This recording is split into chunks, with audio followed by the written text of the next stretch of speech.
तो चलिए आज बात करते हैं ट्यूरिन के कफन के बारे में। ये शायद इतिहास की सबसे बड़ी, सबसे उलझी हुई पहेलियों में से एक है। सोच कर देखिए, लिनन का बस एक कपड़ा, पर इस एक कपड़े ने सदियों से साइंस ऑफ फेथ यानी विज्ञान और आस्था को आमने सामने लाकर खड़ा कर दिया है।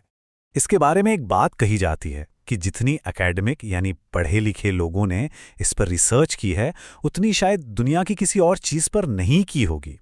और इतनी रिसर्च के बाद भी हम आज तक ये नहीं समझ पाए हैं कि इस पर जो छवि बनी है वो आखिर बनी कैसे।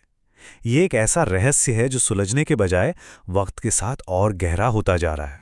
तो सबसे बड़ा सवाल यही उठता है, क्या ये एक बेहद प्राचीन और पवित्र चीज है या फिर मिडीवल टाइम्स का यानी मध्य युग का एक बहुत ही शातिर धोखा। चलिए इस अजीब से हिस्टोरिकल कोल्ड केस की तह तक जाने की कोशिश करते हैं। और एक टाइम पे ऐसा लगा भी था कि साइंस ने इस पहेली को हमेशा हमेशा के लिए सॉल्व कर दिया है। साल था 1988। दुनिया भर के साइंटिस्ट्स ने सोचा कि इस बहस को अब खत्म ही कर देते हैं, और इसके लिए उन्होंने उस वक्त का सबसे पक्का टेस्ट किया जिससे किसी चीज की उम्र पता चलती है, रेडियो कार्बन डेटिंग। देखिए, बाइबल के हिसाब से जो क्रूसिफिक्शन की घटना है और जब ये कफन पहली बार पब्लिक में आया, उसके बीच मतलब 1300 साल से भी ज्यादा का गैप है। बहुत लंबा गैप। साइंस बस इसी गैप को भरना चाहता था। और जब रिजल्ट्स आए तो सब हैरान रह गए। कार्बन डेटिंग ने साफ साफ बता दिया कि ये कपड़ा 1260 से 1390 एडी के बीच का है। मतलब साफ था, ये कपड़ा जीसस के टाइम का हो ही नहीं सकता था, ये तो मिडीवल टाइम्स का था। बस इस एक रिजल्ट ने पूरी दुनिया में हेडलाइंस बना दी। ज्यादातर लोगों के लिए तो मामला ही खत्म हो गया, केस क्लोज्ड। ये कफन एक मिडीवल फॉर्जरी यानी मध्ययुग की नकली थी। लेकिन कहानी यहां खत्म नहीं हुई। असल में कहानी तो यहां से शुरू हुई। बहुत जल्द उसी 1988 के टेस्ट के रिजल्ट्स पर बड़े गंभीर सवाल उठने लगे। जो लोग इस टेस्ट पर सवाल उठा रहे थे, उनका कहना था कि सैंपल लिया कहां से गया था। कपड़े के बिल्कुल कोने से। और यही कोना 1532 में लगी एक आग में डैमेज हो गया था। बाद में वहां की नन्स ने उसकी मरम्मत की थी नए धागों से। तो सवाल ये था कि टेस्ट असली कपड़े का हुआ भी था या उस मेडिवल पैच का जिससे रिपेयर किया गया था। और फिर मैदान में उतरी मॉडर्न फोरेंसिक्स, और इसने ऐसे ऐसे सबूत सामने रखे जो सीधे सीधे उस मेडिवल डेटिंग वाली थ्योरी को चैलेंज करते हैं।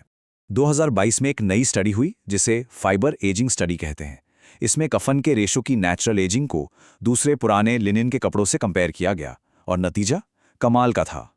इसकी एजिंग सिर्फ एक ही कपड़े से मेल खाती थी, इजराइल के मसादा से मिला फर्स्ट सेंचुरी का एक कपड़ा।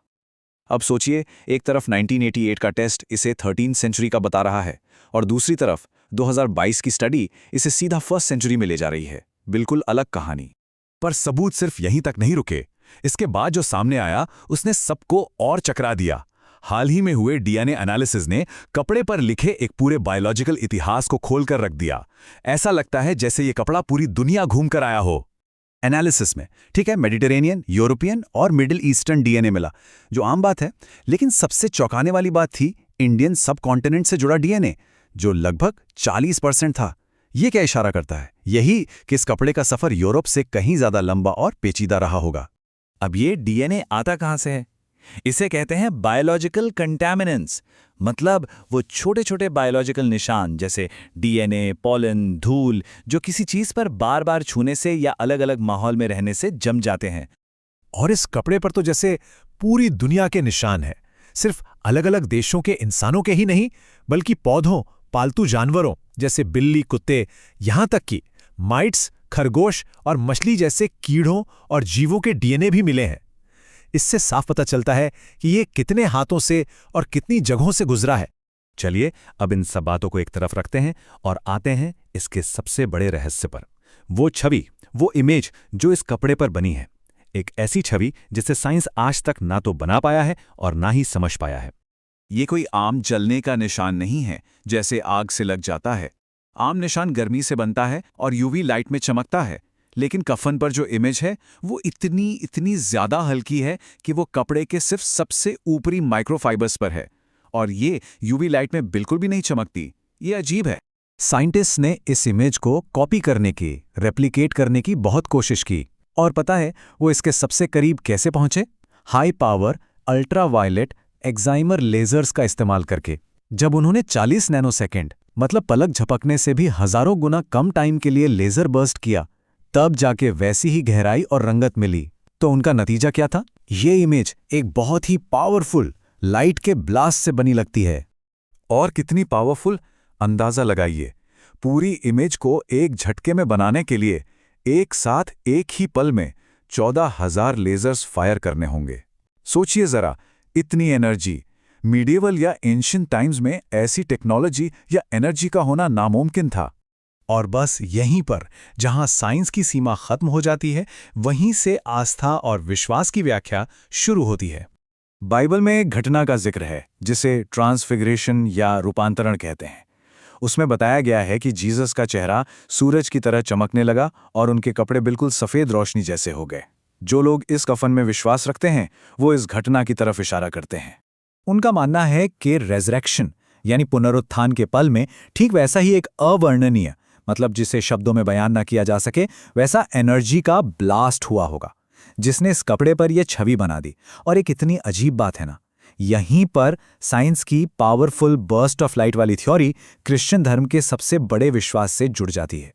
तो आखिर में ट्यूरिन का कफन विज्ञान की जांच पड़ताल और आध्यात्मिक महत्व के बीच एक पुल की तरह खड़ा है। ये एक ऐसी चीज है जो हमें बार बार हमारे नॉलेज की, हमारे ज्ञान की सीमाओं की याद दिलाती है। तो ये हमें एक आखिरी लेकिन बहुत गहरे सवाल पर लाकर छोड़ देता है। जहां इंसानी ज्ञान की हद खत्म हो जाती है, क्या वहीं से विश्वास का सफर शुरू होता है?